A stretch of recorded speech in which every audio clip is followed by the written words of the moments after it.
وانشق البحار. Bismillahirrahmanirrahim.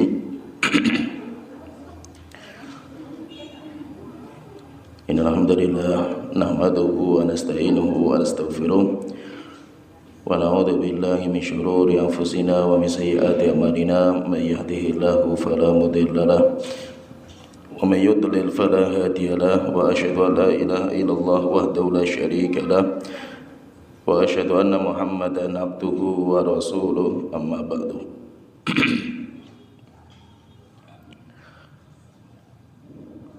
Kita melanjutkan tafsir surat Nuh,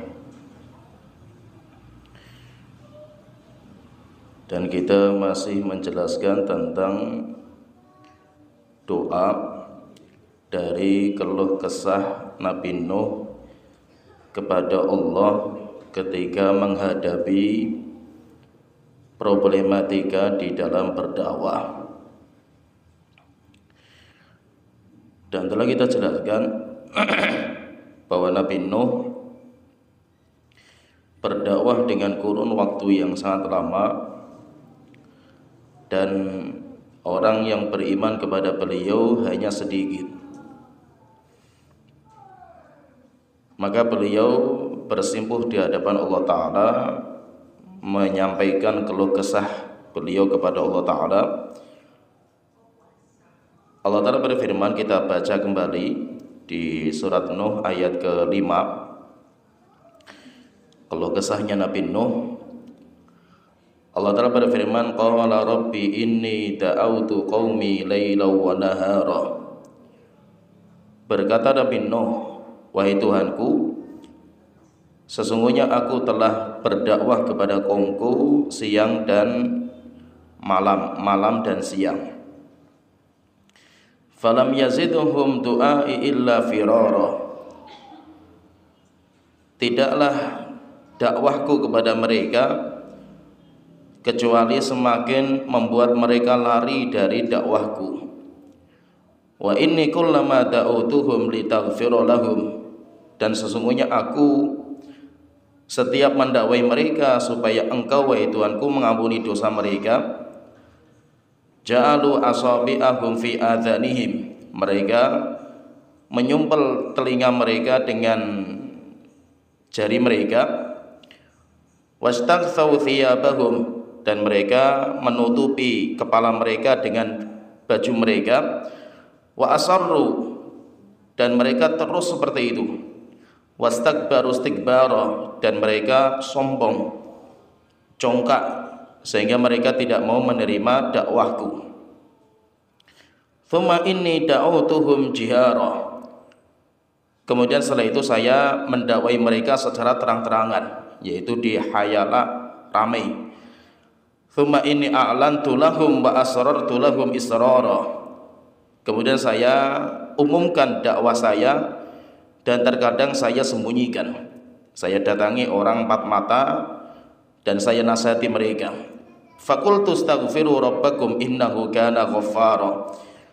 Saya katakan kepada mereka, beristighfarlah kalian kepada Tuhan kalian, innahu kana ghaffara, karena sesungguhnya Allah Maha Pengampun. Yursilis samaa'a 'alaikum midrara.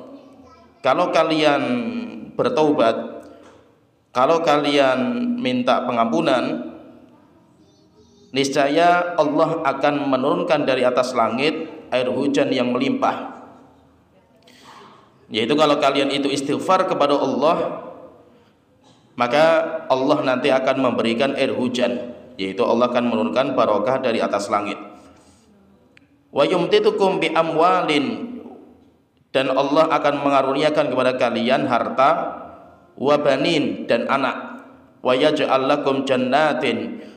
Allah akan menjadikan negeri kalian seperti surga. Wa yaj'al lakum anhara. Dan Allah akan mengalirkan sungai-sungai di negeri kalian.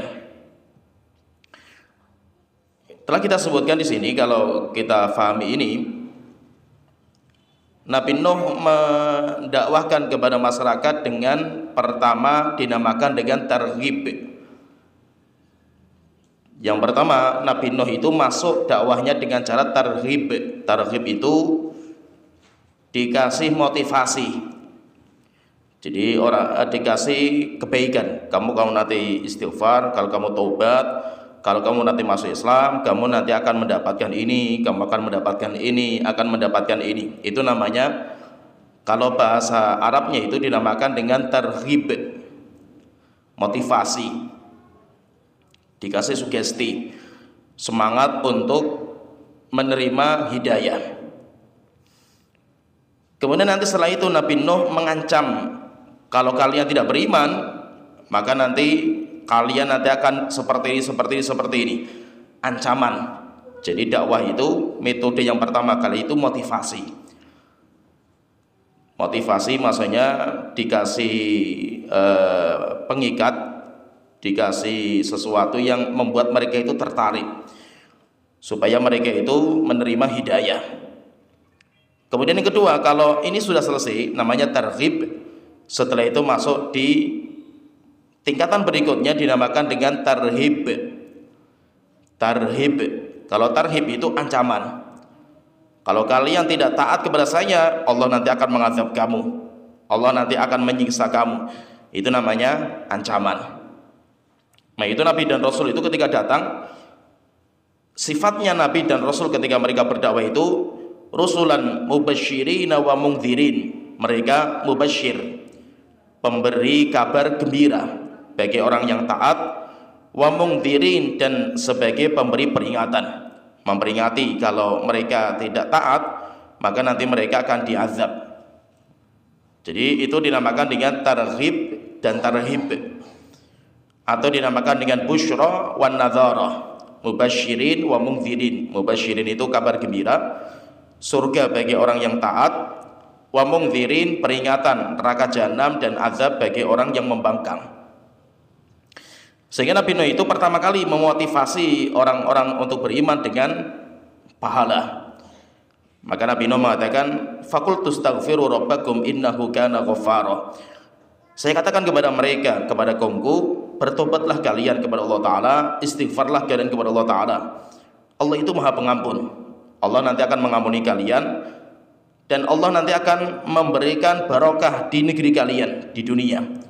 Sehingga barokah dari atas, barokah dari bawah, dan negeri mereka menjadi negeri yang indah. Dan itu janji Allah Ta'ala.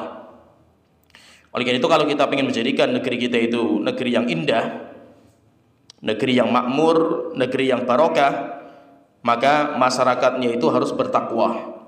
Masyarakatnya harus meninggalkan dosa dan maksiat. Terkadang kita itu sering menyalahkan alam ketika terjadi musibah, banjir, rob, yaitu seakan-akan alam ini sudah tidak bersahabat dengan kita. Alam itu benci sama kita, sampai akhirnya alam itu memunculkan musibah disebabkan karena dosa-dosa kita. Oleh itu, kalau kita itu masyarakat, kita itu bertobat kepada Allah Ta'ala, pasti Allah akan turunkan barokah dari atas langit dan dari bawah bumi. Walau anna ahlal qura amanu wattaqau, Allah Ta'ala berfirman, jika seandainya penduduk sebuah negeri mereka beriman dan bertakwa, la fatahna alaihim barokati minas sama'i wal ardi, kami akan bukakan barokah kami dari atas langit dan dari bawah bumi. Walakin kadzabu, tetapi mereka ingkar, mereka berbuat dosa dan maksiat, akhirnya Allah azab negeri itu. Nanti azab itu bermacam-macam, bisa musibah alam. Musibah alam itu azab. Musibah alam bisa gempa bumi, longsor, gunung meletus, banjir, rob, itu semuanya azab yang Allah telah turunkan kepada pelaku dosa dan maksiat. Atau terkadang azabnya itu bisa berupa Allah pilihkan orang-orang kafir yang akan menjajah, sehingga penjajah ketika masuk ke negeri kita itu bentuk azab, itu juga azab. Atau yang ketiga, Allah tidak memilihkan orang-orang kafir untuk menjajah, tetapi Allah pilihkan pemimpin orang muslim yang zalim, sehingga kalau ada seorang pemimpin zalim terpilih, dia menjadi pemimpin bagi kaum muslimin, sehingga dia dengan kezaliman dia merampas hartanya kaum muslimin, maka itu disebabkan karena dosa. dosanya kaum muslimin. Terus bagaimana cara kita itu berjuang untuk menjadikan negeri kita itu negeri yang indah, negeri yang barokah, negeri yang istilahnya gemah limpah loh jinawi? Maka masyarakatnya harus bertaubat kepada Allah Ta'ala. Di sini Nabi Nuh memberikan motivasi kepada umat masyarakatnya, kalau mereka itu beriman, mereka itu akan mendapatkan balasan. Tetapi kalau kita perhatikan, balasan yang disebutkan oleh Nabi Nuh itu balasan dunia. Yursilis sama alaikum midrara, Allah akan menurunkan air hujan, itu dunia. Wa yumtitukum bi amwalin, Allah akan mengaruniakan harta, dunia juga. Wa banin, dan anak, itu juga dunia. Wa yaj'al lakum jannatin, Allah akan menjadikan negeri kalian kayak surga. Wa yaj'al lakum anhara, Allah akan menjadikan negeri kalian mengalir di bawahnya sungai-sungai. Itu semuanya urusan dunia. Kenapa kok Nabi Nuh itu memberikan motivasi bukan akhirat? Surga, kemudian nanti di surga itu ada kenikmatan. Tapi kenapa kok motivasinya itu dunia? Maka kita katakan karena mereka belum beriman. Mereka belum beriman. Orang kalau belum beriman sama sekali tidak tertarik dengan surga. Sehingga dikasih motivasi surga, enggak tertarik sama sekali. Tetapi orang yang enggak beriman itu tertariknya dengan apa? Dengan dunia. Maka itu, kalau kita itu bicara kepada orang kafir yang dia belum beriman, kita itu berbicara sesuai dengan kadar akal mereka. Mereka enggak butuh surga karena mereka enggak beriman sama surga. Tapi yang mereka cari, yang mereka kejar itu dunia. Maka motivasi dunia lebih didominankan untuk mereka, sehingga mereka itu bisa masuk Islam. Maka itu Nabi Muhammad itu ketika beliau berdakwah di awal-awal, Nabi Muhammad itu beliau sering sekali memberikan hadiah. Sehingga beliau itu memasukkan Islam para sahabat dengan cara kasih uang. Jadi banyak dikasih uang, akhirnya berbondong-bondong orang itu masuk Islam. Sampai ada seorang sahabat yang mengatakan, kami dulu masuk Islam itu motivasinya duit. Motivasi kita itu duit. Kenapa? Karena Muhammad itu orang dermawan yang memberikan harta kepada pengikutnya dengan jumlah yang gak terbatas. Sehingga akhirnya apa? Kami masuk Islam itu karena pengen dapat itu gitu. Kita itu pengen dapat itu. Tapi setelah kami itu masuk Islam, kami belajar Islam yang benar, kami mendapatkan Islam lebih kita cintai daripada dunia dan seisinya. Tapi untuk sampai ke tingkatan orang cinta akhirat lebih dari dunia, itu butuh keimanan yang tinggi. Orang kafir nggak bisa. Maka itu orang kafir dimotivasi surga, motivasi pengampunan dosa, nggak tertarik sama sekali mereka. Orang kafir tertariknya apa? Duit. Kalau masalah duit, nah itu mereka tertarik. Sehingga ketika Nabi Nuh bicaranya sama orang-orang kafir yang mereka nggak beriman, maka Nabi Nuh lebih mengedepankan tentang dunia. Kecuali kalau kita itu ngomongnya sama orang mukmin yang mereka sudah beriman kepada Allah Ta'ala, sudah beriman kepada surga, maka boleh kita itu memberikan motivasi tentang surga. Tapi beda dengan kasusnya kalau kita berhadapan sama orang kafir. Maka itu kita berhadapan sama orang kafir itu nggak butuh dalil mereka itu. Apalagi ayatnya seperti ini dalam Al-Quran, hadisnya seperti ini. Mereka sama Al-Quran saja nggak beriman. Mereka sama Nabi Muhammad saja nggak senang sama sekali. Maka kita sampaikan hadis, dalil nggak mempan bagi mereka. Oleh itu metode ulama kalau diskusi sama mereka itu pakainya itu dalilnya mereka. Di kitab kalian, kitab Injil seperti ini. Demikian juga metodenya logika.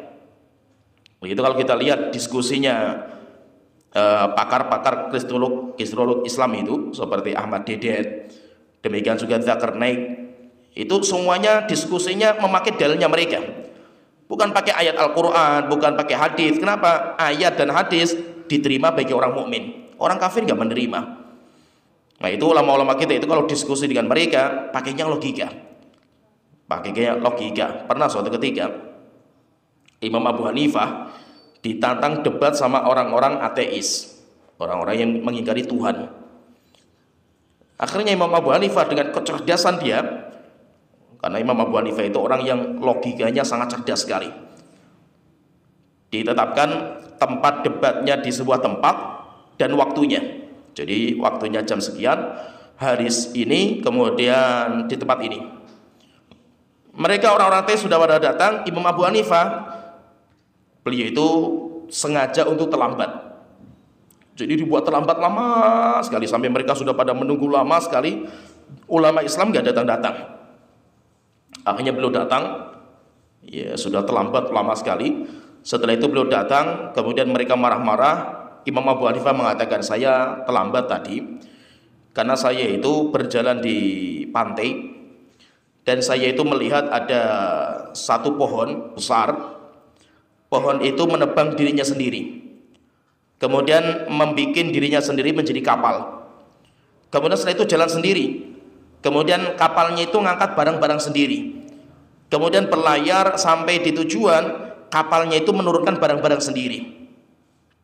Akhirnya mereka, kata orang ateis ini mengatakan, wahai Abu Hanifah, mana ada seperti itu gitu. Nggak mungkin pohon bikin sendiri menjadi kapal, nggak mungkin. Mesti ada yang bikin. Nggak mungkin kapal berjalan sendiri kecuali ada nahkoda yang menjalankan. Nggak mungkin barang-barang terangkat sendiri kecuali ada yang mengangkat. Kata Imam Abu Hanifah, jika seandainya satu pohon berubah ujuk-ujuk menjadi kapal, itu mustahil bagi akal kita, apalagi dunia dan seisinya. Apalagi langit yang sangat luas seperti ini muncul secara ujuk-ujuk, mustahil lagi bagi akal kita. Langsung mereka diam. Tidak mungkin bumi yang sebesar ini, gunung, ada samudra, ada batu, ada pohon, ujuk-ujuk muncul gitu tanpa ada yang menciptakan. Itu lebih enggak masuk akal lagi. Akhirnya langsung mereka diam. Setelah itu mereka baru bertobat. Mereka setelah itu beriman. Pernah juga ada seorang ulama Islam namanya Abu Bakar Al-Baqilani. Pernah suatu ketika, ini cerita juga, suatu ketika Raja Romawi pengen mengadakan sebuah perdebatan besar antara ulama Islam dengan ulama Kristen. Pendetanya Kristen, jadi ulama-ulama ya kayak cerita-cerita sekarang lah, Dzulkarnain, Ahmad Dedet, itu kan seperti itu. Jadi dua ulama besar, ulama Islam sama ulama Kristen ditemukan, didebatkan, yaitu terjadi diskusi. Akhirnya di sebuah tempat di Romawi waktu itu, akhirnya ulama Islam yang diundang itu namanya Imam Abi Bakar Al-Baqilani. Beliau dipanggil dari negeri Islam, diundang ke sana, ke Romawi. Akhirnya ada orang-orang ngomong kepada raja-raja, orang Muslim itu tidak pernah sujud kecuali hanya kepada Allah Ta'ala. Maka apalagi sama raja, nggak mungkin dia itu mau sujud sama raja, minimal menunduklah untuk raja, itu nggak mungkin. Karena orang Muslim itu nggak bisa seperti itu. Nah terus bagaimana supaya mereka itu masuk ke istana saya itu menunduk? Akhirnya kata orangnya, bagaimana kalau seandainya dibikin pintunya itu pendek, sehingga orang kalau masuk kan bungkuk dia itu masuk ke istana itu. Akhirnya oh ya benar, dibikin seperti itu. Jadi pintunya dibikin pendek-pendek sehingga orang masuk itu harus membungkukkan badannya. Akhirnya datanglah ini Imam Abu Bakar Al-Baqilani ini. Ketika datang, dia melihat ini kenapa kok pintunya seperti ini? Enggak mungkin pintu sebuah istana kerajaan seperti ini. Akhirnya dia berpikir, kenapa kok pintunya dibikin seperti ini? Akhirnya dia faham, oh rupanya supaya saya itu membungkuk di hadapan raja. Akhirnya dia masuknya mundur. Ulamanya itu nggak mau masuknya seperti ini, tapi masuknya mundur gitu loh. Akhirnya kata rajanya, memang orang Muslim itu nggak mau tunduk sama kita itu. Akhirnya setelah itu selesai wes. Kurang ajar orang Muslim, nggak bisa dibohongi lah orang Muslim ini. Akhirnya sampai berhadapanlah ini antara ulama Islam, satu ulama namanya Abu Bakar Al-Baqilani, sedangkan pendeta, uskup-uskup banyak sekali. Mereka siap berdebat. Kata Imam Abu Bakar Al-Baqilani itu, bagaimana kabar para uskup, para pendeta? Gimana kabar kalian? Kabar istri kalian? Kabar anak-anak kalian? Marah semua itu orang-orang. Wahai orang Muslim, apakah kalian nggak tahu uskup itu nggak menikah? Karena uskup-uskup itu kan mereka nggak menikah, karena mereka kan biarawan. Dalam agama kami, manusia suci itu nggak punya istri dan nggak punya anak. Akhirnya kata Imam Abu Bakar Al-Baqilani, kalian goblok sekali, masih bodoh sekali kalian ini. Kalian menganggap suci manusia suci, orang yang tidak punya istri dan punya anak. Tapi kalian menuduh Allah punya anak. Berarti Allah lebih hina di mata kalian daripada uskup kalian. Kan kalian mengatakan Allah punya anak namanya Nabi Isa. Sedangkan kalian mengatakan uskup terbaik, manusia terbaik itu nggak punya anak. Berarti goblok sekali kalian itu. Kalian dibohongi sama para pendeta-pendeta seperti ini. Akhirnya diam mereka ini. Setelah itu diadakan diskusi panjang lah, mereka membicarakan banyak masalah, termasuk mereka itu bicara tentang yaitu kejadian di Islam berkaitan dengan Aisyah, yang katanya coba lihat Nabi kalian itu Aisyah itu kan wanita pelacur, dia kan berzina, dituduhkan sama orang-orang muslim sendiri yang mengatakan bahwasanya Aisyah itu berzina. Berarti Nabi kalian istrinya pezina. Akhirnya marah ini orang Islam, mengatakan, wahai para pendeta, saya ingin bertanya, orang yang dituduh wanita suci yang dituduh dengan tuduhan zina itu ada dua. Pertama Maryam dituduh zina sama orang Yahudi. Kemudian yang kedua Aisyah dituduh zina sama orang-orang munafik dari kalangan orang muslim juga. Tapi coba saya tanya kepada kalian, dua orang ini sama-sama dituduh zina. Yang satu nggak punya suami tapi punya anak, sedangkan yang kedua punya suami nggak punya anak. Pertanyaan, lebih parah yang mana? Misalnya ini tuduhan, sebuah tuduhan, kemungkinan besar atau kemungkinan lah namanya, kemungkinan besar benar tuduhan itu. Lebih benar yang mana kalau tuduhan itu benar? Ini ada dua orang, dua perempuan ini. Yang satu nggak punya suami tapi bisa punya anak, dituduh zina. Yang kedua dia punya suami tetapi dia nggak punya anak. Nah, dua ini yang paling layak, kalau seandainya benar ya, yang paling layak untuk dituduh zina itu siapa? Orangnya nggak punya suami tapi punya anak kan gitu. Itu sananya dari mana kan gitu? Ya kan? Orang ini nggak punya suami kemudian tiba-tiba punya anak, tuduhan zinanya lebih besar kalau toh itu benar daripada orang yang punya suami dituduh zina, dia pun nggak punya anak juga kan itu. Yaitu siapa? Maryam dituduh zina sama orang Yahudi. Maryam nggak punya suami dan Maryam bisa punya anak, sehingga kemungkinan tuduhannya itu kemungkinan besar gitu, karena nggak punya suami, anaknya dari mana kan gitu. Kemudian yang kedua, kalau Aisyah punya suami yaitu Rasulullah SAW, dan tuduhannya nggak benar. Kenapa? Karena nggak punya anak kan gitu. Kalaupun dianggap zina, nggak punya anak juga Aisyah kan itu. Sehingga apa? Semuanya sama-sama dituduh zina. Tetapi apa? Aisyah lebih suci, maksudnya Aisyah lebih selamat dari tuduhan itu daripada Maryam, dan itu pun semuanya tuduhan nggak benar. Akhirnya setelah itu banyak berbondong-bondong orang itu nanti masuk Islam karena kalah semua debatnya sama ulama Islam. Jadi maksudnya di sini intinya saya sampaikan ini, maksudnya terkadang kita bicara sama orang-orang kafir yang belum beriman itu, kita itu nggak usah pakai dalil. Kamu nggak tahu ayatnya Al-Quran seperti ini, hadisnya Rasulullah seperti ini. Orang kafir nggak butuh ayat Al-Quran, mereka nggak butuh dalil hadis Rasulullah. Yang mereka butuhkan itu duit, ya kan? Mereka butuhnya itu duit, mereka butuh duit, mereka butuh logika. Nah itu sekarang ada sebuah ilmu ini ilmu baru juga. Kalau dilihat ya mungkin ini ilmu bid'ah, tapi sekarang ditenarkan sama para ulama-ulama kita. Dinamakan dengan i'jazul ilmi. I'jazul ilmi itu teknologi yang digunakan untuk membenarkan isi Al-Quran. Itu namanya teknologi. Sehingga misalkan cuma ini maksudnya itu manfaatnya untuk orang kafir. Kalau untuk orang kafir penting, bagi orang muslim nggak terlalu penting, karena kita punya Al-Quran dan hadis, lebih kita percaya daripada teknologi. Tapi terkadang orang kafir itu butuh seperti itu, mereka butuh teknologi. Sehingga ketika teknologi membenarkan penelitian, membenarkan ilmu sains, membenarkan benarnya Al-Quran dan hadis, akhirnya mereka itu baru masuk Islam. Dan banyak yang seperti itu. Ketika teknologi manusia canggih yang berkaitan dengan teropong, jadi manusia itu ilmu teropongnya kan semakin canggih itu, sampai mereka itu punya tim di NASA itu, tim untuk meneliti rembulan. Jadi rembulan itu benar-benar diteliti sampai teropongnya itu masuk ke dalam rembulan. Ada apa saja dalam rembulan diteliti, pergerakan rembulan dalam-dalamnya. Setelah itu mendapatkan sebuah hasil bahwa rembulan itu ada garis. Di rembulan itu ada garis. Ibaratnya kayak bola plastik. Jadi bola plastik itu pasti kan di tengahnya itu ada garis yang menunjukkan dulu bola plastik itu kan dua, setelah itu disatukan. Akhirnya mereka mendapatkan sebuah hasil bahwa rembulan itu dulu pernah pecah, kemudian disambung lagi, disatukan, tapi garis perpecahannya itu masih ada. Mereka mata seperti itu.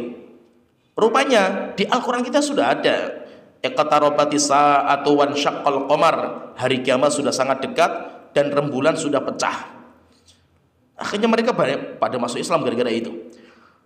Kemudian mereka meneliti lagi, rembulan diteliti lagi sampai dalam-dalamnya itu. Rupanya di dalam rembulan itu banyak lubang-lubang. Jadi kalau kita lihat foto-foto rembulan, silakan nanti dilihat foto-foto rembulan itu, kayak ada sebuah lubang-lubang gitu, besar-besar lubangnya itu. Mereka teliti lagi sampai ke dalam lubangnya itu ada apa di dalamnya itu? Rupanya mereka mendapatkan di dalam lubang itu ada bekas ledakan nuklir. Jadi dalamnya itu ada bekas ledakan. Akhirnya diteliti mereka lebih dalam lagi, ini ledakan apa ini? Akhirnya mereka mendapatkan bahwa rembulan itu dulu meledak, yaitu ada ledakan nuklir, kayak ada di matahari. Kan matahari itu yang membuat panas. Kenapa kok panas sekali matahari itu? Karena matahari itu terjadi ledakan di dalamnya itu. Jadi panasnya itu karena ledakan. Ledakannya terus menerus sehingga panasnya menyengat. Nah, kita ketika melihat bulan itu katanya sama. Sehingga mereka hasilnya mereka berarti rembulan itu dulu bersinar terang benderang seperti matahari. Kenapa? Karena sama, ledakannya itu sama dan lubangannya sama, bekas-bekas nuklirnya sama.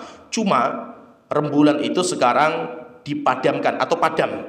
Ledakannya sudah nggak ada lagi. Sehingga rembulan itu padam. Kalau matahari masih terang. Sedangkan rembulan kalau malam hari, kenapa kok bisa kita lihat? Rembulan itu karena dipantulkan cahayanya dari matahari.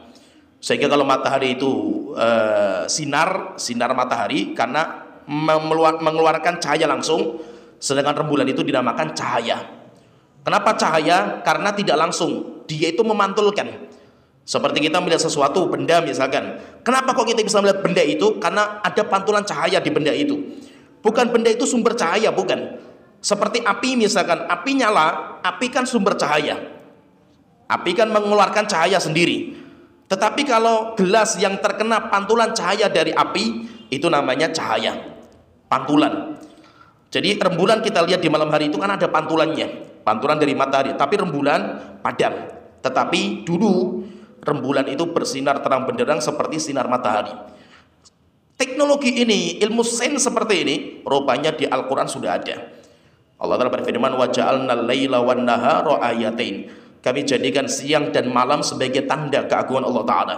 Famahawna ayatal laili, kami hapus tanda malam, yaitu rembulan, kami hapus cahayanya, sinarnya. Wa ja'alna ayatan nahari mubsiratan, dan kami jadikan tanda siang, yaitu matahari, terus menerus bersinar. Oleh itu Abdullah bin Abbas beliau mengatakan, dulu rembulan bersinar terang benderang seperti sinar matahari. Setelah itu sinarnya dipadamkan oleh Allah Ta'ala dan dijadikan sebagai tanda malam.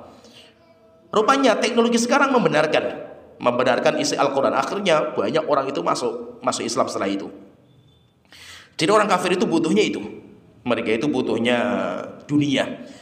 Mereka nggak butuh dalil, mereka tidak butuh ayat, tidak butuh hadis. Maka itu kenapa kok Nabi Nuh itu ya, kalau kita lihat di sini motivasi ketika berdakwah itu, orang itu dimotivasi dengan kenikmatan dunia. Allah akan menurunkan air hujan, Allah akan mengaruniakan harta, Allah akan memberikan kepada kalian anak, dan Allah akan menjadikan negeri kalian surga, dan Allah akan menjadikan sungai-sungai mengalir. Itu kan dunia semua.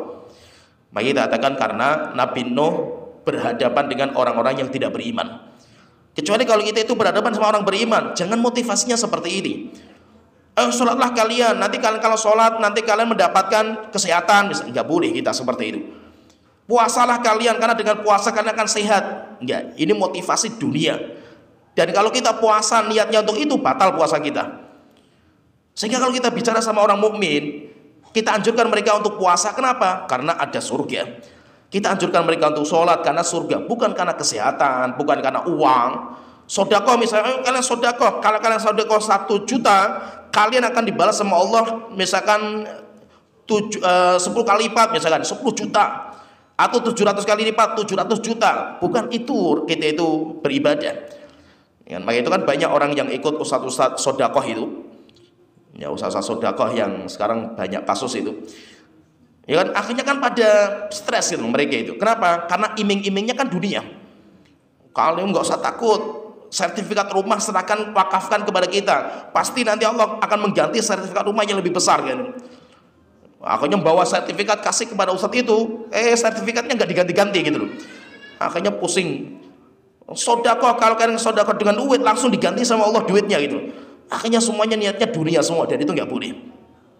Kita tidak dibolehkan seperti itu. Karena orang muslim itu motivasi ibadah bukan untuk dunia. Nah itu kita bicaranya beda. Kita bicara sama orang kafir yang mereka tidak beriman surga, tidak beriman kepada Allah dan Rasul. Dengan kita itu bicaranya dengan orang mukmin yang mereka itu sudah beriman. Kalau orang beriman, motivasinya jangan dunia, tetapi motivasinya adalah surga. Kemudian setelah itu beliau mengatakan, kata Nabi Nuh alaihissalam, beliau mengatakan, malakum la tarjuna lillahi waqara. Ini masuk tingkatan yang kedua, dakwah yang kedua. Kalau yang pertama tadi dinamakan dengan targhib. Targhib itu motivasi. Dikasih motivasi, dikasih iming-iming lah istilahnya itu. Kalau kamu nanti beriman, kamu dapat ini, kamu dapat iming-iming, diiming-imingi lah.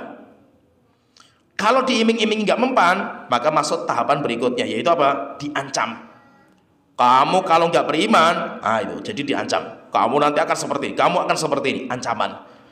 Itu yang dinamakan dengan tarhib. Jadi ada tarhib, pakainya gha, tarhib, dan ada tarhib, pakainya ha. Jadi ada tarhib dan tarhib. Kalau tarhib, iming-iming, diiming-imingi. Kalau tarhib, diancam. Malakum la tarjuna lillahi waqara. Kenapa kok kalian itu tidak bisa mengagungkan Allah? Kenapa kalian itu seperti ini gitu? Kenapa kalian itu nggak beriman kepada Allah Ta'ala? Coba kalian itu agungkan Allah Ta'ala. Wa qad khalaqakum atwara. Bukankah Allah yang telah menciptakan kalian itu, yaitu berfase-fase kalian itu, diciptakan itu bertahap-tahap. Alam taro kaifa khalaqallahu sab'a samawatin tibaqa. Bukankah kalian tahu bahwasanya Allah yang telah menciptakan langit 7 lapis? Wa ja'alal qamara fihinna nuran, dan Allah menjadikan rembulan sebagai cahaya. Wa ja'ala syamsa siraja, dan Allah menjadikan matahari sebagai sinar bagi kalian. Wallahu ambatakum minal ardi nabata, dan bukankah Allah yang telah menurunkan dari tanah tumbuh-tumbuhan? Nah, setelah itu baru ini ancamannya, tsumma yu'idukum fiha. Ingat, Allah pun nanti akan membangkitkan kalian. Wa yukhrijukum ikhraja, dan Allah akan mengeluarkan kalian dari kubur kalian. Wallahu ja'ala lakumul arda bisata. Allah yang telah menjadikan bumi sebagai hamparan. Litasluku minha subulan fijaja, dan supaya kalian bisa berjalan di bumi itu dengan perjalanan yang mudah. Ini kalau kita perhatikan ini, nanti ayat yang berikutnya langsung itu Nabi Nuh ancaman langsung, tapi nanti kita bahas di pertemuan berikutnya. Nabi Nuh nanti langsung ayat berikutnya, qala nuhu rabbi innahum asawni. Itu nanti sudah masuk ke azab. Wahai Tuhanku, sungguh kaumku ini tidak beriman kepada saya, dan mereka semakin saya dakwai semakin kufur. Wahai Tuhanku, azab mereka. Jadi sudah masuk ke ancaman azab. Jadi ini tahapan dakwah yang kedua dari Nabi Nuh, yaitu Nabi Nuh sudah mulai memperingatkan. Diperingatkan. Kalau yang pertama kan diiming-imingi, ayo kamu kalau beriman kamu dapat ini loh, kamu dapat ini loh, kamu dapat ini. Pertanyaan, kalau nggak tertarik, mulai kita itu mengancam, mulai kita itu peringatan, hati-hati. Kalau kamu nggak beriman, itu jadi itu sudah mulai mengancam, itu sudah mulai memperingatkan. Nah di sini tahapan yang kedua dari dakwahnya Nabi Nuh. Nabi Nuh mulai mengancam, mulai memperingatkan. Maka Nabi Nuh yang pertama, ancaman beliau yang pertama, beliau ingatkan kenikmatan Allah Ta'ala. Ingat loh kalian itu dulu nggak punya apa-apa, dan Allah memberikan semua. Jadi diingatkan kenikmatan-kenikmatan Allah supaya mereka sadar, supaya mereka itu sadar. Kalau ini nggak sadar juga, berarti sudah tingkatan azab. Jadi kalau sudah diperingatkan dengan cara diingatkan kenikmatan yang Allah berikan kepada kalian kok enggak sadar lagi, maka cara yang berikutnya ya diazab. Nah itu Nabi Nuh mengatakan, malakum la tarjuna lillahi waqara. Kenapa kalian itu tidak bisa mengagungkan Allah dengan pengagungan yang selayaknya bagi Allah Ta'ala? Padahal di sini Allah sudah menciptakan, memberikan kepada kita kenikmatan banyak sekali. Yang pertama yang diingatkan Nabi Nuh kepada kaumnya, yaitu yang diperingatkan tentang kenikmatan Allah yang Allah berikan kepada mereka. Wa qad khalaqakum atwara. Allah telah menciptakan kalian bertahap, yaitu berfase-fase. Kalian itu diciptakan itu tahap-tahapan. Jadi manusia itu, kita itu semuanya hina dan lemah. Kita itu semuanya hina. Dan kita itu bagikan kita itu sekarang itu manusia itu bagikan ibaratnya dia itu naik gunung. Dari yang awalnya itu di bawah naik gunung terus sampai di puncak. Kita di puncak itu nggak akan lama, sebentar saja kita itu di puncak. Setelah di puncak, setelah itu kita akan turun lagi. Demikianlah manusia. Nanti akan turun lagi sampai ke bawah lagi kita ini.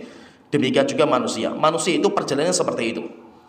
Nah itu kita dulu, kita itu hina sampai Allah telah mengatakan mimma immahin. Kalian itu diciptakan dari air mani yang sangat hina, jadi sangat kotor, menjijikkan, walaupun tidak najis.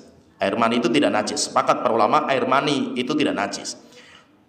Yang beda itu nanti kalau air mani binatang. Pendapat yang paling kuat juga dari pendapat ulama fikih, air mani binatang itu nggak najis kecuali kalau anjing dan babi. Cuma kotor sehingga kalau keluar air mani menempel dalam kain, dalam badan itu dibersihkan. Bukan karena najisnya, tapi karena kotor dan menjijikkan. Berarti apa? Manusia itu menjijikkan, sebenarnya kita itu kotor dan menjijikkan. Setelah itu ketika air mani ini kita diciptakan dari air mani, berarti kan dari tanah kita ini. Setelah itu kita itu berubah menjadi nutfah dari air mani. Sperma dan ovum setelah itu berubah menjadi nutfah. Nutfah itu zigot, bercampur antara sperma dan ovum. Setelah itu terjadi sebuah pembuahan, itu namanya zigot, atau kalau dalam bahasa Arabnya itu namanya nutfah. Nanti dari nutfah sampai 40 hari, dibiarkan 40 hari. Setelah itu berubah sampai akhirnya menjadi alaqah. Alaqah itu gumpalan darah. Gumpalan darah nanti dibiarkan sampai 10 hari juga, 40 hari. Setelah itu nanti berubah menjadi mudghah, menjadi daging. Nanti dari daging ini mulai dipecah. Jadi pemecahan jasad manusia itu ketika masa mudghah. Karena Allah telah berfirman dalam sebuah ayat, mim mudghatin mukhallaqatin wa ghairi mukhallaqatin. Ada daging yang diciptakan dan ada daging yang enggak diciptakan, maksudnya dipecah. Maksudnya pemecahan itu apa? Kan kita itu gumpalan. Kita itu kan gumpalan seperti ini dulunya itu. Gumpalan zigot, kemudian gumpalan darah. Setelah itu dipecah menjadi kepala. Setelah itu tangannya dipecah, keluar tangan, kedua tangan. Setelah itu kakinya dipecah. Nah, pemecahan ini ada kepala, ada tangan, ada kaki. Itu kapan? Ketika fase mudghah. Berarti dimulainya sejak umur 81 hari. Itu sudah mulai dipecah-pecah sama Allah Ta'ala.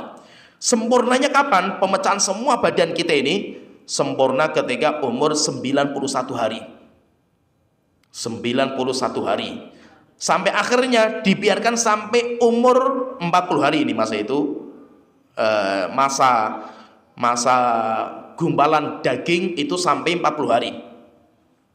Nanti sampai sempurna semua. Jadi ada matanya itu kepalanya itu ada mata, kemudian nanti hidungnya muncul, kemudian mulutnya terpecah.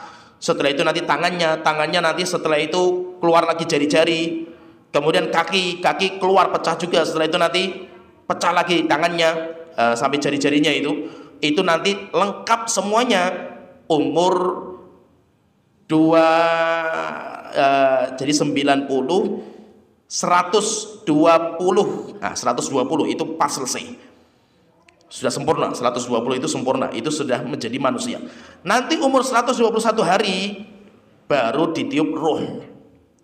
Ditiupkan ruh sehingga umur 121 hari kita dulu waktu di rahim orang tua kita, malaikat meniupkan ruh kita dan malaikat mencatat takdir kita. Umur kita berapa, rezeki kita berapa, kita itu amal kita apa, kita bahagia atau sengsara, itu dicatat. Maka kalau ada seorang wanita hamil keguguran umur 121 lebih janinnya itu, maka sifatnya seperti manusia, sehingga dimandikan, dikafani, disolatkan, dikuburkan di kuburan kaum muslimin dan didoakan. Tapi kalau kurang dari itu tidak. Cuma hukum yang lain, apakah dia itu nifas, dianggap nifas? Iya. Kalau dianggap nifas, iya. Cuma janin yang keguguran itu belum dinamakan sebagai manusia, sehingga tidak disolatkan, tidak dimandikan, tidak dikuburkan. Kenapa? Karena belum ada ruhnya.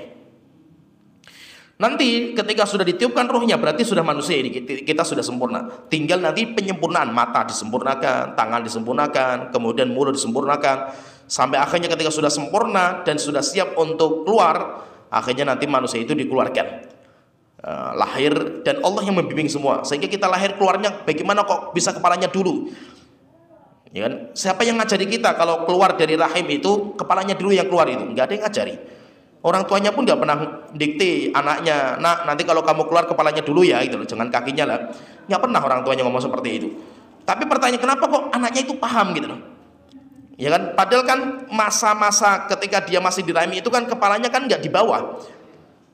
Tapi ketika mau keluar, ketika mau lahiran, kenapa kok ke bawah gitu? Siapa yang ngajari mereka itu? Allah yang ngajari kan itu. Sampai akhirnya kita itu keluar menjadi sebuah manusia yang sempurna. Setelah itu kita itu dulu ketika bayi bisanya cuma telentang. Setelah itu kita belajar untuk tengkurap. Siapa yang ngajari kita tengkurap itu siapa gitu? Allah yang bimbing semua itu. Sampai akhirnya kita mulai belajar untuk merangkak. Setelah itu mulai berdiri. Setelah itu mulai berjalan pelan-pelan sampai akhirnya kita bisa berjalan. Kita belajar untuk ngomong pelan-pelan sampai akhirnya bisa untuk ngomong. Terus kita ini akan naik seperti naik gunung kayak gini lah, sempurna terus sampai kita nanti balik. Terus kita nanti akan menjadi sempurna manusia ini. Sampai kapan? Di puncak kita itu kayak istilahnya naik gunung. Puncak gunung itu kapan? Ketika umur 40 tahun. Jadi 40 tahun itu kayak puncak masa emas yang dimiliki sama seseorang, umur 40 tahun. Maka itu para nabi dan rasul, mereka itu diangkat sebagai nabi dan rasul umurnya 40 tahun. Nabi kita Muhammad misalkan diangkat menjadi nabi umur 40 tahun karena itu puncak umur. Kayak kita itu sedang di puncaknya gunung lah kita ini. Tapi apakah itu lama? Enggak lama, sebentar dong. Setelah itu kita akan turun.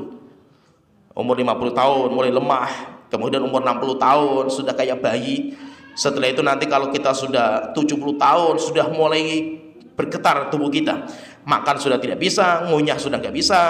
Apalagi kalau sudah pikun kayak bayi yang baru dilahirkan, sampai kencing yang nggak bisa, cebok nggak bisa, kemudian makan nggak bisa, kayak bayi lagi kita itu.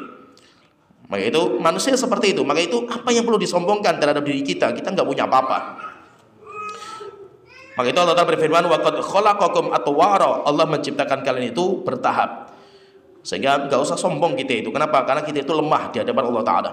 Alam tarau kaifa khalaqallahu sab'a samawatin tibaqa. Apa kalian tidak melihat bagaimana Allah menciptakan langit 7 lapis? Sering nanti kalau langit itu dijuluki dengan 7 lapis. Kalau bumi, jarang sekali di Al-Quran disebutkan bumi itu 7 lapis. Padahal langit 7 lapis, bumi juga 7 lapis. Cuma bedanya kalau lapisan langit itu berunggah. Langit pertama, setelah itu ada kehidupan, ada makhluk. Setelah itu baru langit kedua, nanti ada rongga lagi jauh, setelah itu ada langit ketiga. Sedangkan lapisan bumi itu tidak berunggah. Lapisan pertama, kedua, ketiga, langsung bumi itu langsung seperti itu. Sehingga kalau bumi itu mesti seringnya disebutkan lafadznya mufrad. Mufrad itu tunggal. Sedangkan langit sering disebutkan lafadznya itu banyak. Alam tarau kaifa khalaqallahu sab'a samawatin. Apakah kalian tidak melihat bahwasanya Allah telah menciptakan 7 langit? Langit yang dimaksud dengan langit itu apa?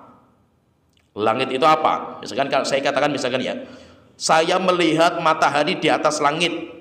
Berarti matahari itu di langit atau enggak? Matahari itu di langit atau enggak? Langit itu di mana sih? Kita kalau melihat rembulan, matahari, bintang itu di langit enggak? Di langit enggak itu? Sehingga kita katakan, ayo kita melihat matahari yang di atas langit sana itu. Maka kita katakan langit itu, langit atau sama, dalam bahasa Arabnya sama, langit. Langit itu nanti ada dua. Yang pertama, langit secara bahasa, sama secara bahasa, sesuatu yang di atas kita. Maka misalkan kita melihat di atasnya masjid ini, di atas ada atap. Atap ini itu bisa kita katakan langitnya kita. Kenapa? Karena atapnya masjid ini kan di atas kita itu. Sehingga sesuatu yang di atas kita itu dinamakan dengan langit. Langit itu sesuatu yang di atas. Tapi itu secara bahasa. Yang kedua, langit secara istilah, bahwasanya Allah menciptakan 7 lapis. Maka kalau itu mata kita nggak bisa menerawang. Hatta dengan teknologi paling canggih pun nggak bisa menerawang karena jauh sekali. Dan langit itu ada pintu gerbang. Langit itu ada penjaga, sehingga tidak mungkin orang itu bisa menembus sampai ke sana, nggak mungkin. Sehingga kalau kita lihat berarti matahari dan rembulan itu di langit atau tidak? Kalau langit yang dimaksud adalah langit secara syariat, yaitu yang Allah ciptakan 7 lapis, tidak. Karena itu belum sampai ke langit, itu masih di tengah-tengah, masih jauh sekali. Langit itu masih jauh sekali. Tetapi boleh nggak kita katakan, saya tadi melihat rembulan di atas langit sempurna, purnama? Boleh. Langit di sini artinya secara bahasa, yaitu sesuatu yang di atas kita. Bukan langit itu 7 lapis yang Allah telah ciptakan. Jadi langit, kalau yang 7 lapis yang Allah telah ciptakan itu, langit itu jauhnya luar biasa. Langit itu jauhnya luar biasa. Jadi gambarnya gini, saya gambarkan sedikit ya. Maksudnya ini gambaran alam semesta. Kan kita membaca alhamdulillahi rabbil alamin. Segala puji bagi Allah, Tuhan semesta alam. Semesta alam itu apa sih? Alam semesta itu apa gitu? Alam semesta itu adalah alam makhluk, di mana semua makhluk Allah ciptakan semuanya terkumpul di sebuah tempat ini. Tempat yang besar sekali namanya itu. Ruangan besar sekali dinamakan dengan ruangan alam semesta. Di luar itu nggak ada lagi makhluk. Sehingga Allah nanti di atasnya. Allah di atas, dan Allah nggak mungkin masuk ke ruangan itu. Tetapi Allah itu di atasnya. Gambarannya seperti apa sih alam semesta itu? Alam semesta itu ada atap. Atapnya, jadi yang paling tinggi. Di atas atapnya itu hanya Allah. Makhluk sudah nggak ada. Atapnya itu dinamakan dengan arsy. Jadi di atas atapnya itu singgasana Allah Ta'ala. Singgasana Allah Ta'ala itu namanya arsy. Dinamakan dengan sakful alam, atap alam semesta. Nanti arsy itu ada 8 tiang. Jadi ada arsy kayak singgasananya raja, itu kan ada tiang-tiangnya. Ada 8 tiang. Setiap tiang itu ada 1 malaikat yang mengangkat. Berarti 8 malaikat yang mengangkat singgasana Allah Ta'ala, yang dinamakan dengan hamalatul arsy. Hamalatul arsy, yaitu malaikat penyangga arsy.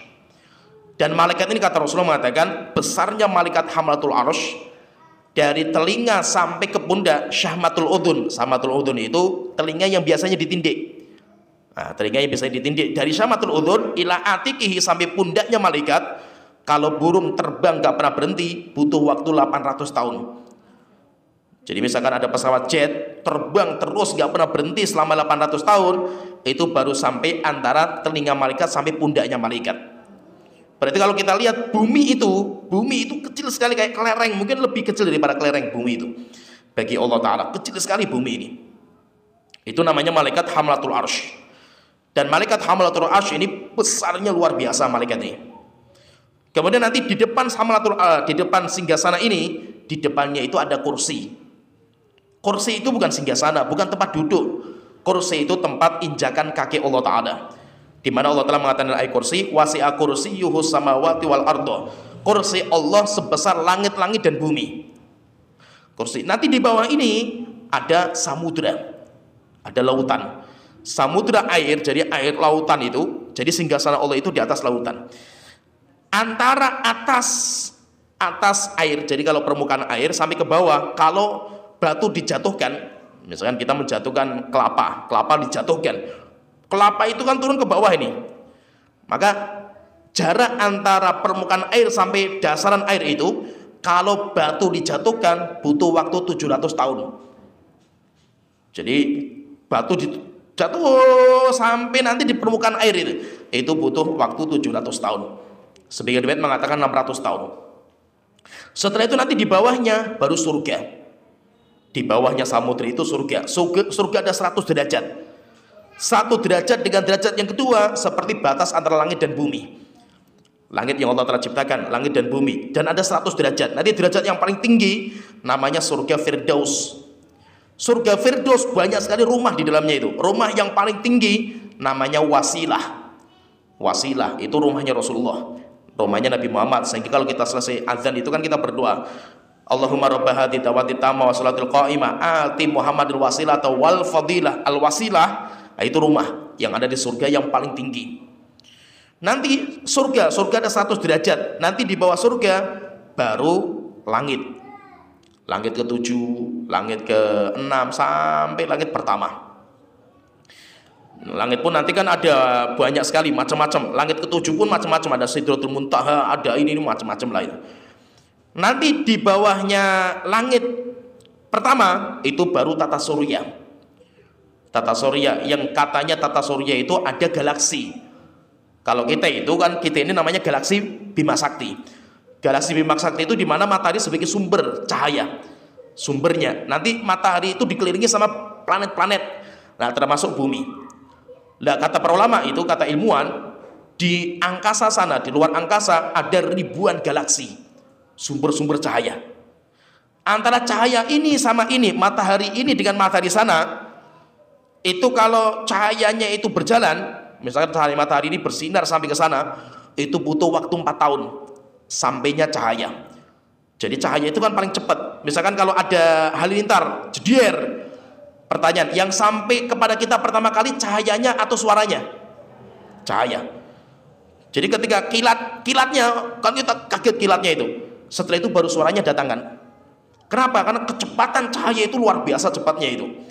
Lah, antara matahari pertama dengan matahari yang sana itu, kalau cahaya berjalan itu butuh 4 tahun perjalanan.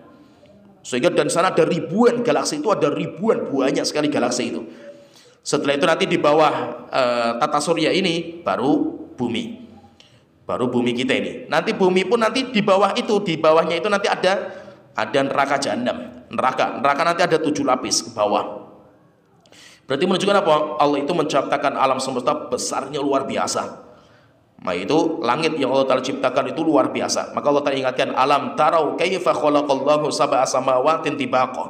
Apakah kalian tidak melihat bagaimana Allah menciptakan langit 7 lapis? Wa ja'alal qamara fihinna nuran, dan Allah menjadikan rembulan sebagai cahaya.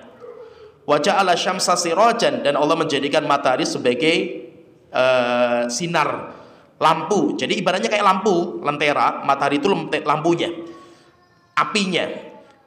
Kemudian api itu kena, misalkan kita ini api itu cahayanya sampai kena misalkan kaca. Akhirnya kaca itu sampai ke kita, sayanya itu. Lah, api itu kayak matahari, sedangkan kaca yang menyinari kita itu seperti rembulan. Kenapa? Karena rembulan nggak bersinar lagi. Sebagaimana tadi kita jelaskan, rembulan itu memiliki cahaya pantulan dari sinar matahari. Sehingga kalau malam hari matahari nggak ada, tetapi yang ada rembulan. Rembulan dari mana dia mendapatkan cahaya seperti itu? Dari pantulan matahari. Wallahu ambatakum minal ardi nabata, dan Allah mengeluarkan bagi kalian dari bumi tumbuh-tumbuhan dan macam-macam jenisnya. Setiap tempat beda-beda, bahkan rasanya setiap musim beda-beda. Bahkan kadar air yang berbeda menyebabkan makanan rasanya berbeda. Itu luar biasa. Sampai ada seorang ulama itu ditanya, wahai ulama, gimana kita bisa menetapkan Allah itu ada? Maka beliau mengatakan, coba kita lihat tanah ya. Tanah kita tanam dengan biji-biji yang bijinya itu hampir sama. Bijinya sama. Sama-sama, misalkan sama-sama lombok. Biji lombok ditanam semua itu. Ini warnanya merah, ini warnanya hijau, lomboknya ini besar, ini lomboknya lombok setan, ini lomboknya rawit. Siapa yang mengatur bentuknya itu harus seperti itu gitu loh. Ya kan? Namanya bentuk rambutan itu mesti harus ada rambutnya gitu. Durian itu harus ada lancipannya, seperti siapa yang membentuk itu siapa gitu. Allah yang membentuk, dan rasanya bisa beda-beda. Sama-sama rambutan, sama-sama misalkan durian, antara durian sini dengan durian sana beda rasanya itu. Ketika musim hujan seperti ini, duriannya rasanya nggak enak. Dan siapa yang mengatur seperti sampai ada yang rasanya kecut, ada yang rasanya manis, semuanya rasanya bisa beda-beda, warnanya juga beda-beda, semuanya mengatur Allah Ta'ala. Kalau ujuk-ujuk nggak mungkin. Ujuk-ujuk tiba-tiba muncul buah warnanya merah, siapa yang ngecat warna merah itu kan gitu? Nggak ada, nggak mungkin gitu. Mesti ada yang merawat, ada yang mengatur. Sehingga Allah mengeluarkan dari perut bumi macam-macam tumbuh-tumbuhan yang bermacam-macam. Tsumma yu'idukum fiha. Kemudian nanti Allah akan mengembalikan kalian ke bumi. Kita itu diciptakan dari tanah, kita akan kembali ke tanah. Yaitu kita akan mati, kita akan dikuburkan, dan kita nanti akan dimakan sama tanah. Wa yukhrijukum ikhraja, dan nanti Allah akan mengeluarkan kalian dari tanah lagi. Yaitu kita nanti dikeluarkan itu subhanallah ya, kalau kita baca di banyak ayat Al-Qur'an, Allah itu menggambarkan pengeluaran manusia dari kubur. Jadi manusia dibangkitkan dari kubur seperti Allah mengeluarkan biji. Kalau kita nanam biji, setelah itu disiram, kemudian setelah itu muncul kecambah, naik ke atas. Kecambah itu kan masih lurus ini, kecambah ini satu tok. Nanti naik ke atas semakin kuat, pecah, batangnya itu pecah jadi dua. Nanti naik lagi ke atas, mulai keluar daun, naik terus ke atas sampai tangkainya pecah lagi. Setelah itu mulai kuat, besar, setelah itu keluar buah, keluar kembang, setelah itu buah. Demikian juga nanti manusia dibangkitkan. Manusia itu dibangkitkan persis kayak gitu gambarannya. Jadi manusia itu, kita itu ketika meninggal, semua jasad kita dimakan sama tanah kecuali ajabud dzanab. Ajabud dzanab itu tulang ekor. Tulang ekor itu apa? Tulang belakang yang paling bawah itu namanya tulang ekor. Tulang ekor ini tidak bisa dimakan tanah. Sehingga tulang yang masih tetap ada sampai sekarang itu tulang ekor kita, nggak bisa dimakan sama tanah. Karena paling keras, tulang ekor kita itu paling keras. Sehingga itu tulang ekor itu kayak biji nanti, ibaratnya kayak biji. Nanti ketika hari kiamat ditegakkan, dihancurkan alam semesta, Allah akan turunkan air hujan. Dari air hujan itu akhirnya roh kita itu masuk di dalam tulang ekor itu. Setelah itu kita tumbuh kayak kecambah, naik ke atas, dibentuk kakinya, terus pecah. Setelah itu badannya naik ke atas, pecah lagi jadi tangan, terus sampai akhirnya menjadi manusia yang sempurna. Akhirnya kita itu nanti bangkit, kayak kita baru dilahirkan. Tapi kita nggak dilahirkan dari seorang wanita nanti, tapi kita itu dikeluarkan kayak biji. Semuanya telanjang, semuanya seperti asal penciptaan, nggak pakai sandal, nggak pakai pakaian, semuanya sama. Nanti orang pertama kali yang diberikan pakaian itu Nabi Ibrahim. Setelah itu diikuti sama Nabi Muhammad, dan nanti pakaian itu bermacam-macam. Tidak semua pakaiannya itu baik. Sehingga setelah itu nanti manusia baru dikumpulkan nanti di padang mahsyar. Tsumma yu'idukum fiha. Setelah itu Allah mengembalikan kalian ke tanah. Wa yukhrijukum ikhraja, dan nanti Allah akan mengeluarkan kalian juga dari tanah. Wallahu ja'ala lakumul arda bisata, dan Allah menjadikan tanah sebagai hamparan.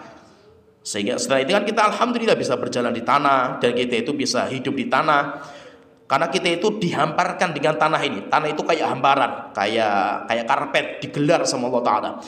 Litasluku minha subulan fijaja, supaya kalian bisa berjalan di tanah itu dengan sebuah perjalanan yang aman, tentram, nggak goyang. Kenapa kok bumi kita itu nggak goyang? Padahal bumi itu berjalan. Bumi kita itu berjalan, dan perjalanan bumi itu sekarang cepat sekali. Sampai ada penelitian tanah, jadi ada ilmuwan yang meneliti tanah. Tanah itu di tahun-tahun terakhir ini, kata dia itu, yaitu di tahun 2010-an itu naik ke atas itu pergerakannya itu cepat sekali. 1 tahun pergerakannya sekitar 120 km. Jadi tanah itu muter, tanah itu bergerak, tanah itu bergerak terus seperti itu. Nah itu kenapa terjadi lempengan-lempengan tanah itu kan terbuka, nutup lagi, terbuka, nutup lagi, akhirnya terjadi gempa. Nanti kalau gempanya di lautan dan besar terbuka, maka nanti terjadi tsunami. Kan tsunami itu kan lempengan tanah kan terbuka, akhirnya air laut kan masuk ke lempengan itu. Setelah itu ditutup, nah itu baru keluar ombak yang besar sekali kan, itu namanya tsunami. Nah kenapa kok pergerakan cepat sekali? Maka Allah supaya menjadikan tanah itu bisa kita jadikan sebagai hamparan, Allah itu memasang pasak. Jadi kayak kita itu bikin kemah kita kalau nggak dipasaki, nanti terkena angin langsung terbang kita ini. Sehingga apa? Tidak bisa dijadikan sebagai tempat tidur kalau nggak diberikan pasak, maka harus kasih pasak.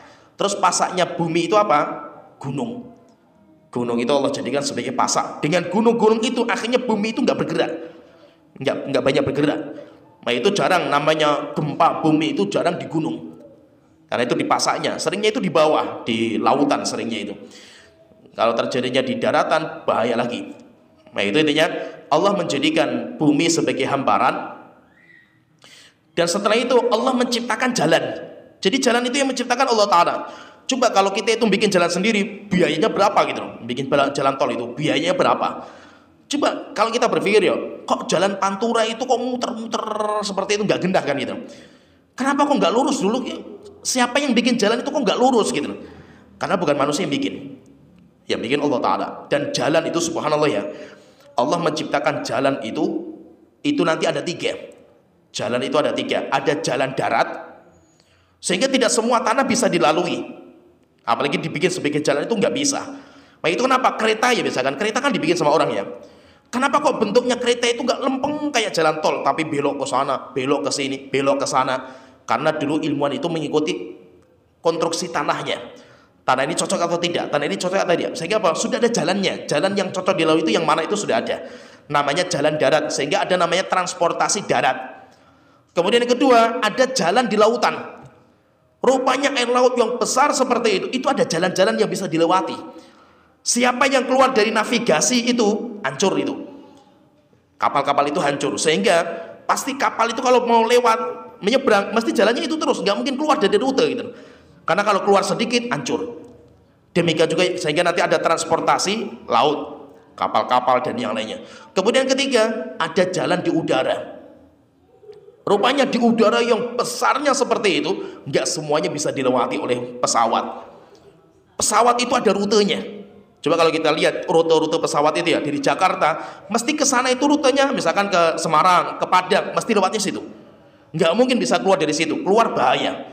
Sehingga ketika keluar dari rute, biasanya nanti tabrakan. Bisa tabrakan, bisa hancur pesawatnya, atau bisa nyasar ke gunung, nabrak gunung, dan yang lainnya. Bahaya sekali itu. Nah itu kan pernah terjadi tabrakan pesawat. Orang kan berpikir, kok bisa-bisanya tabrakan pesawat? Kan langit besar seperti itu, nggak ada jalan yang lain itu. Tidak, karena jalannya cuma itu. Sehingga kalau seandainya pesawat itu ya, kalau seandainya di bawahnya itu masih padat, pesawat ini mau turun ini, jalurnya itu padat, maka biasanya pesawat itu masih muter-muter lagi di atas. Nggak bisa turun, karena turun bahaya. Turun bahaya karena masih padat. Maka itu semuanya itu ada jalannya masing-masing. Semuanya itu ada jalan masing-masing. Kalau ini tidak keluar dari situ bisa bahaya. Dan Allah Ta'ala subhanallah ya, kalau kita berpikir ya, Allah Ta'ala itu berfirman dalam Al-Quran menggambarkan tentang alat transportasi. Allah Ta'ala berfirman, al-khayla wal bighala wal hamira litarkabuha wa zina. Kuda. Kemudian bighal itu peranakan antara kuda dan keledai. Wal hamir itu keledai. Jadi kuda itu kan besar. Kemudian ada keledai kecil. Peranakan antara kuda dan keledai namanya bighal. Cuma bighal itu bahasa Indonesianya nggak ada gitu. Karena di kita nggak ada gitu. Yang ada kan kuda. Kalau kita kuda ada.